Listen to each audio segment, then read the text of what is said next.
ওয়াজআলনা নাওমাকুম সুবাতা, আর আমি তোমাদের জন্য ঘুমকে করেছি শান্তির বাহন। মানুষের অঙ্গ প্রত্যঙ্গ প্রত্যেকটির কাজ ভিন্ন। চোখ দেখে, কান শোনে, জিহ্বা স্বাদ গ্রহণ করে, নাক শোখে, মস্তিষ্ক চিন্তা ভাবনা করে। এ হলো প্রকৃতি। আর প্রত্যেকটি অঙ্গ প্রত্যঙ্গের রুচি আলাদা।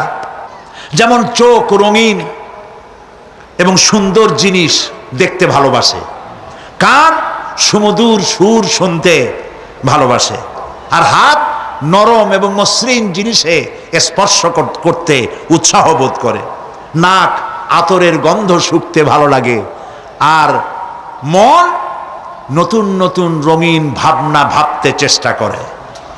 তাহলে আমি কি বুঝাইতে চাইলাম?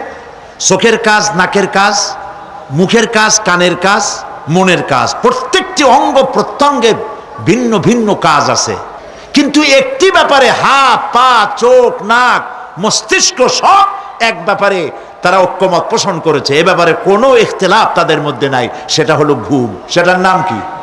ঘুম। ঘুমাইতে চায়, হাতের শরীরের সমস্ত অঙ্গ প্রত্যঙ্গ ঘুমের কোলে নিবেদিত হয়ে যেতে চায়। সুবহানাল্লাহ কব না?